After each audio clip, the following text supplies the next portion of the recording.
Hello everyone, Charles Watts here. Welcome to Inside Arsenal. It is Saturday. I hope wherever you're watching or listening to this around the world, you're having a very good start to your weekend. And what a weekend it is. Massive in terms of the Premier League, massive in terms of Arsenal, massive in terms of Liverpool. That crucial game in the title race tomorrow at the Emirates. I shall be there. Can't wait for it. Sort of looking forward to it, dreading it, all at the same time.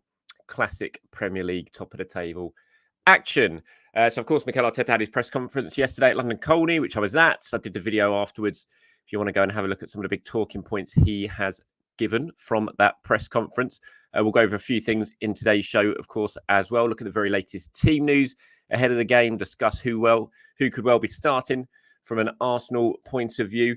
Don't think we'll be too surprised by the starting lineup tomorrow. Fingers crossed, as long as no one's picked up any injuries that we don't know about. Got some questions and comments from you guys as well, of course. Okay, let's get started, shall we? And we'll talk about the latest team news from Liverpool, first of all, before we move on to Arsenal. Alexis Mac Allister seems like he is going to be okay. Darwin Núñez is a doubt because of what Jurgen Klopp said yesterday in his press conference. I think he'll start. I said it in yesterday's show. I'm sure probably you guys have seen what I did yesterday when Liverpool put out that social media clip. And he seemed fine. He was walking up the stairs at their training ground. It looked absolutely fine. Was walking fine. The fact that Jurgen Klopp just kind of said it out of nowhere, decided to disclose that he picked up this injury in the game against Chelsea, just felt a little bit like mind games.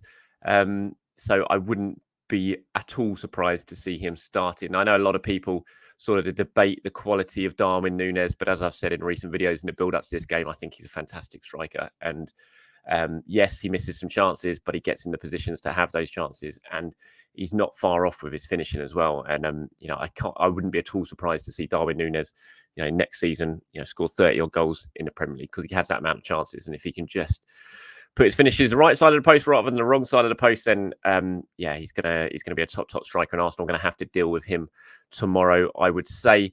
Elsewhere for Liverpool, of course, there's no Mo Salah. The big news from a Liverpool point of view, no Salah. Because of his injury that he picked up while he was away with Egypt. Tsimikas isn't around. Endo not around because, like Takehiro Tomiyasu, he's on international duty at the Asian Cup. Mac Allister expected to be fit. He went off against Chelsea, had a sort of knee problem, but he is expected to be fit. So I imagine Mac Allister is going to line up in that midfield for Liverpool tomorrow. From an Arsenal point of view, of course, no Thomas Partey. The big news from Mikel's press conference. I spoke about that in the video I did after the press conference. Real blow. Mikel Arteta confirming that Partey has suffered a setback. I'm a little reluctant. From what I've heard is that it's not too serious. Certainly from the player's point of view, he's hoping that it is going to be a short space of time. This isn't another significant setback, but I'm always a little bit wary. It's certainly the messages I'm getting from Partey's side of things is that it's not too bad, and that they're hoping that he's going to be back soon. But with Partey, you just never know. It can just, the amount of times it's been told it's nothing serious, but then it turns into something serious. And so we've just got to tread carefully on it, but it is a real shame. Obviously, it's a huge blow. He would 100% be starting for Arsenal if he was available. It's the sort of game you want Thomas Partey involved in. You want him in that midfield alongside Declan Rice. It's that midfield we haven't seen all season. And for a game like this against Liverpool, absolutely wants to see it. Mohamed Elneny is back available. He trained yesterday. If you're watching on YouTube, you can see the picture of him. That was from yesterday's training session. Of course, he's been away with Egypt at the Africa Cup of Nations, but he's now back after Egypt were knocked out. I cannot imagine he's going to come into the midfield. He'll probably be in the squad. He might well be on the bench, but I don't see him be involved in the starting 11. But he is available. Gabriel Jesus looks like is available. Course, played against Nottingham Forest. He's been suffering with this knee problem that's been an ongoing issue. It was a doubt ahead of the Nottingham Forest game. Played well, scored obviously, got the assist. And Mikel says that he should be fine for tomorrow's game, which is good news. Of course, no Tomiyasu. Japan are in action today. Of course, we wait to see. By the time you're watching or listening to this, you might well know the result of their game against Iran in the quarterfinals of the Asian Cup, but he's not going to be coming back. Even if they get knocked out, he's not going to be back in time to play. So no Tomiyasu, no Fabio Vieira, of course, as he continues to work his way back to fitness. So that's the very latest team news ahead of tomorrow's game. In terms of what Mikel Arteta has had to say, he knows how important this is. Jurgen Klopp was talking about it in his press conference yesterday. Just for the managers, there's no getting away from it. This is an absolutely huge game. Liverpool go into it in better shape than Arsenal, no doubt about that. They've got a 5-point lead over Arsenal at the top of the table. Victory for Liverpool, and it's a long way back for Arsenal. You know, it's a bit early to say definitively that's it, title over, but it would feel that way. It has to be said, not just because they're 8 points behind Liverpool, but because they would potentially then be 6 points behind Manchester City, with City having a game in hand, I believe, as well, and having to go to the Etihad. It just feels like that would be too much to make up on two very, very good teams. Excellent teams, in fact. So for Arsenal, it is absolutely huge. This is the game they certainly must not lose, but ideally they absolutely could do with getting that 3 points and closing the gap on Liverpool to 2. Mikel says what we need to do is play the way we played in the last 2 games against them and be more efficient in the areas that are going to decide the game. I'm very excited. It's always great to prepare a game against Liverpool, how good they are. They dominate every aspect of the game. We play at home, and what I sense is a real sense of positivity and enthusiasm around the place. This season, we've beaten big teams already, and it's another opportunity to beat Liverpool now and be in a much better place. We talk about momentum. We've won the last 2 games. We want to win the third one, especially at home with our people. It's going to be an incredible atmosphere, and we're going to need that. So I encourage everybody to do that, to play every single ball with us. And if we do that, we're going to have a big chance to win the game. Yeah, the Emirates crowd certainly is going to play a big, big part. There's been lots of talk about the atmosphere at the Emirates, certainly in recent games, in some of the games against what you'd call the smaller teams. Tomorrow, it absolutely needs to be a hostile atmosphere, and I'm sure it will be at the Emirates. And Mikel's right. Look, the way Arsenal played against Liverpool so far in the 2 games, first in the league at Anfield, they were very, very good. That was a really good point away from home at Anfield. They stifled Liverpool, and that was a Liverpool side with Mo Salah in it. They barely gave him a chance apart from that one breakaway in the second half, which ended up with Trent hitting the bar. The game in the FA Cup, Arsenal were without doubt the better team. They should have won that game. There's no doubt in that. They just missed chance after chance, and you can't do that. So when Mikel says you've got to be more efficient in the areas that are going to decide the game, it's not rocket science. You've got to take your chances in a game of this magnitude against a team as good as Liverpool. You have to take your chances when you create them, because if you don't, you're going to get punished. We saw that in the FA Cup game, and we will see that again tomorrow if Arsenal failed to take the opportunities that they get. You would hope that they're going to have quite a bit of confidence going into it. Gabriel Jesus on the back of a goal and assist against Nottingham Forest. Bukayo Saka on the back of the winner against Nottingham Forest.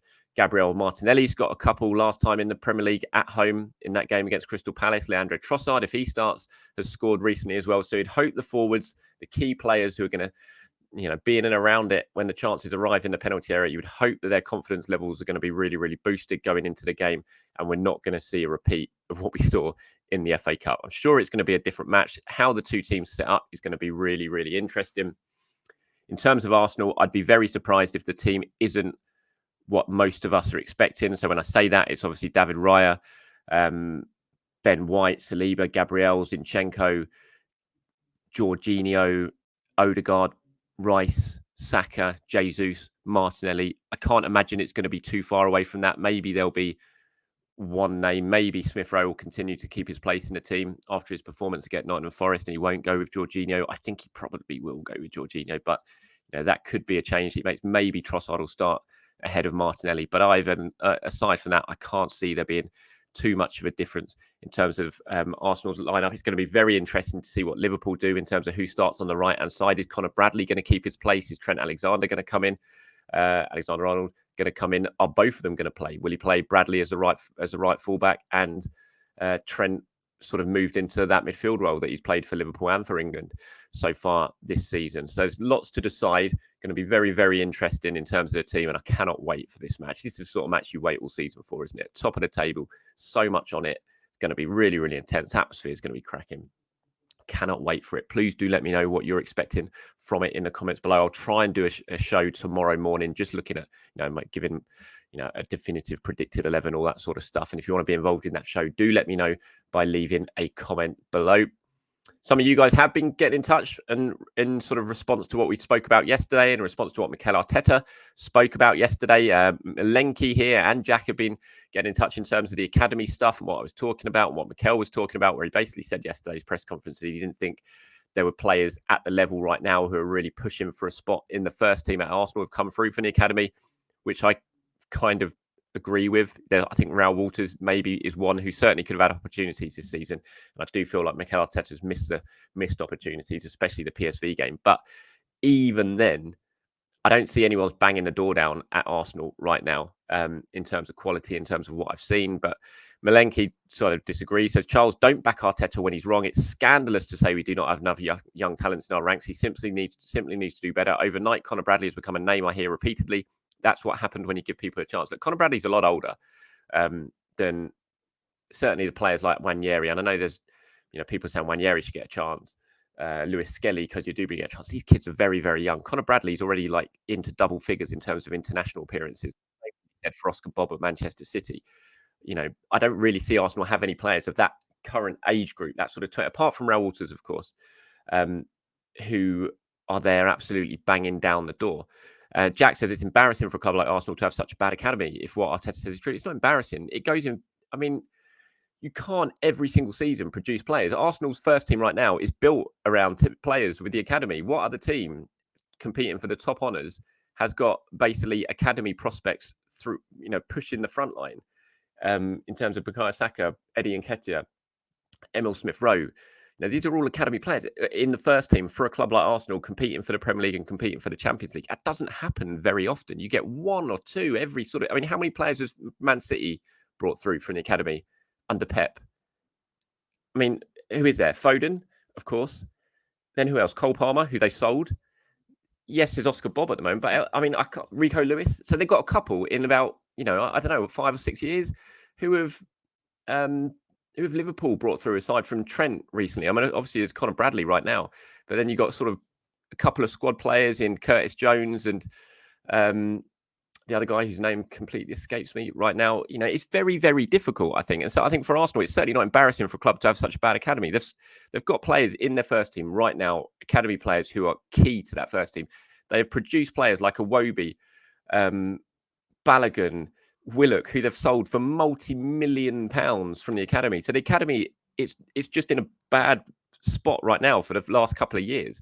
Hopefully the next batch is going to start coming through, the 16 and 17-year-olds who there is a lot of excitement about. So I don't think it's embarrassing at all, Jack, to be honest. I mean, Haaland has been fantastic for Arsenal and it continues to be fantastic for Arsenal. But right now, the current age group who are signed sort of pushing to get through, I don't think there's anyone, and I include Raul Walters in that, who I do think should have played more minutes, is absolutely top quality, who's going to come in and change Arsenal. I just don't see it right now, as much as I would like to see some of them get an opportunity. And, Linus Souza, again, I would have liked to have seen get an opportunity, but I don't think, he's not gone to Aston Villa to walk into their first team. He's gone to Aston Villa and been sent straight out on loan to Plymouth. So, it's not like Aston Villa see him as being ready for the first team right now because they've sent him straight out on loan. But cheers for getting in touch. Appreciate it as always. Mr. James Gunner says, what a fumble not selling Partey in January. I don't really get that comment. I have to say, how on earth are they going to sell Thomas Partey in January? The guy's injured. He's been injured all season. He's not fit. So who's going to sign him in January? It's just, I don't see how that can possibly be a fumble by Arsenal. Arsenal would have sold or were happy to sell Thomas Partey in the summer, but no big bids arrived from him. So they couldn't sell him. So they kept him. They weren't pushing him out the door last summer, but they were certainly open to allowing him to go if a decent bid came in. But it didn't happen. And I'm sure they will absolutely be open to selling him at the end of this season as well if a decent bid comes in. So it's not a fumble at all selling him in January. It was literally impossible to send him in January. No bids arrived and he was injured. So it's no surprise that no bids arrived. So I don't see how that can possibly be a fumble. Wayne here says, problem is that Arteta and Arsenal will not be able to retain these players in the future if they don't see a pathway forward. And if they are not good enough, why doesn't the club start addressing their talent ID? If we have a couple of players coming through the ranks, it is cheaper than having to buy an open market. See, again, I see what you're saying and I get the frustration over this whole youth stuff, but there is a part. I mean, the youth players at the moment just have to look at the first team and see Saka, see Smith-Rowe, see Nketiah, that they are there. It can, if you're good enough, you can force your way through. Arteta just clearly thinks right now that the players who are below aren't good enough. And he basically admitted that tomorrow. And if he doesn't think it's good enough, I'm not sure you can start giving them enough minutes to show that there's a pathway, because that's going to lessen Arsenal's chances of winning games if he doesn't think they are good enough. And ultimately, he is the manager. We can all sit here and say, I wish we saw so-and-so youth player play, this youth player play. We all want to see it happen. Of course we do. We love it. It's what football's about. It's seeing academy players come through and get into the first team. But it happens very, very rarely, especially at a top club like Arsenal. And so, yeah, it's a tough one because I can see both sides of the argument. I absolutely can. And I try and give my thoughts on both of it. And so I know some people say, oh, you're defending Arteta. I'm not defending Arteta. I did a big show after the PSV game saying it was a wasted opportunity, and it was. And I felt he has missed some opportunities to give some players some minutes, but I still don't see those players who he could have given minutes would have forced their way into the first team by now. I'm just not sure that they're currently good enough, but that's my thoughts on it. Here's one from Carlo. He says, hi, Charles. Very sad that Partey is injured again. Hopefully it isn't too long. My team for Sunday will be Raya, White, Saliba, Gabriel, Zinchenko, Jorginho, Rice, Odegaard, Saka, Martinelli, and Jesus. Also, you and James forgot Jose Antonio Reyes in your top 5 best January signings. Signed in 2004, halfway through the Invincible season, made a huge impact. Remember those 2 goals against Chelsea in the FA Cup? Yeah, I realised that I'd forgotten to mention Jose. Before we actually started recording the show, myself and James were talking about our January signings. And we were both talking about Jose, and somehow both of us forgot to mention him when we were actually recording it. But of course, 100%. I mean, key player in the Invincibles. Scored the 2 goals against Chelsea, which was just a magical moment. Gave us plenty of magical moments. Scored some crucial goals at the end to protect the Invincibles run. The winner at Fulham, the equaliser at Portsmouth, and yeah, just fabulous player, Jose Antonio Reyes. And he absolutely should have been mentioned, and it just somehow both escaped us while we were talking. The perils of recording live. But thank you very much for getting in touch, Carlo. And yes, I have to say that team that you've listed there for Sunday is the team that I would go for as well. All right, that's it from me, everyone. Thank you very much for your time. Appreciate it, as always, whether you're watching or listening to this. I'll be back tomorrow, hopefully in the morning, to do a little bit of a preview show, again, ahead of the game against Liverpool. If you want to get involved in that, let me know in the comments below. Anything you want me to discuss. As always, until then, enjoy the rest of your Saturday, everyone. Speak to you soon. Bye-bye.